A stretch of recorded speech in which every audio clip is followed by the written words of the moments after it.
अस्सलाम वालेकुम dear viewers, असांजे चैनल ते खुश आमदीद। दी Benazir Bhutto Shaheed university of technology and skill development में एडमिशन्स अनाउंस थी वई आहे। ही admissions bachelor 4 year degree program, masters 2 year degree program, diploma of associate engineer 3 years जा ही प्रोग्राम आहिनि। बैचलर डिग्री प्रोग्राम्स में bachelor of engineering in technology and bachelor of science जा प्रोग्राम आहिनि। इंजीनियरिंग एंड टेक्नोलॉजी में civil, electrical, robotics, electronics and mechanical आहिनि। जॾहिं त बैचलर ऑफ साइंस में computer science, artificial intelligence, English and physics जा programmes आहिनि। ई मास्टर्स 2 ईयर डिग्री प्रोग्राम्स में civil, electrical, electronics and mechanical जा प्रोग्राम आहिनि। DAE diploma of associate engineering जेका 3 ईयर्स जी हूंदी आहे, उन में civil, electrical, electronics, mechanical, computer, IT, petroleum, chemical, refrigeration and air conditioning, auto and diesel जा प्रोग्राम्स आहिनि। इन जी एलिजिबिलिटी जी ॻाल्हि कजे, बैचलर डिग्री प्रोग्राम्स लाइ तव्हांजी इंटरमीडिएट या diploma of associate engineering with 50% लाज़मी आहे। इंटरमीडिएट तव्हांजी प्री मेडिकल, प्री इंजीनियरिंग या इक्विवेलेंट आहे, तव्हां एलिजिबल आहियो अप्लाई करण जे लाइ। मास्टर्स जे लाइ तव्हांजी 2.4 CGPA तव्हांजी BE, BS या BTech में हुजे। उनखां अलावा 4 ईयर्स BSc इन इंजीनियरिंग टेक्नोलॉजी वारो बि एलिजिबल आहे अप्लाई करण जे लाइ। DAE प्रोग्राम्स जी तव्हांजी मिनिमम 45% इन मैट्रिक साइंस में आहे, त तव्हां DAE प्रोग्राम्स में अप्लाई करे सघो था।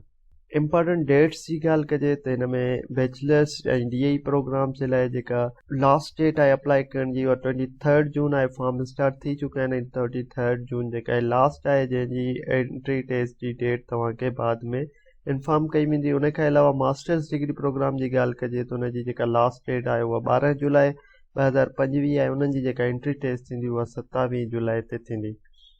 फीस स्ट्रक्चर ॾिसे एडमिशन फॉर्म जे लाइ त तव्हां सभिनी खां पहिरियों बैचलर डिग्री प्रोग्राम वारा 2000 फीस पे कंदा, मास्टर्स डिग्री प्रोग्राम जे लाइ 3000 फीस पे कंदा, ऐं जेके डिप्लोमा ऑफ एसोसिएट इंजीनियरिंग जे लाइ अप्लाई कंदा उहे 1000 जी फीस पे कंदा। ही तव्हांखे बैंक अकाउंट डिटेल ॾिनल आहिनि।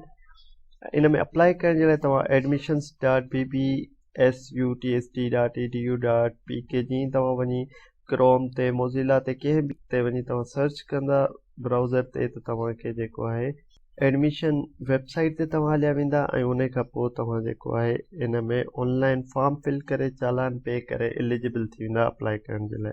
सर्च कयोसीं bbsutst.edu.pk। जीअं असां हीअ सर्च कयोसीं त ॾिसो ही असां वेबसाइट ते अची वियासीं यूनिवर्सिटी जी। उन खां पोइ ही तव्हां ॾिसी रहिया आहियो त एडमिशन जो तव्हांखे एडवर्टाइज़मेंट नज़र अची रही आहे ऐं हिते ई तव्हां वटि अप्लाई ऑनलाइन जो ऑप्शन आहे।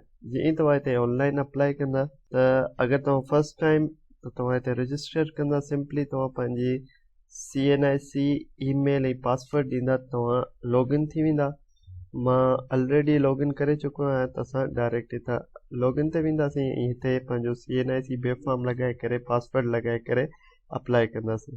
त हीअ ॾिसो असां मथे NIC लॻायो ऐं पासवर्ड एंटर करे जीअं लॉगिन कंदासीं। जीअं लॉगिन कयोसीं त तव्हांखां पहिरियां ऑप्शन पुछे थो तव्हां कहिड़े जे लाइ अप्लाई करणु चाहियो था। त जेको बि सिलेक्ट कंदा तव्हां हुन में एलिजिबल थी वेंदा।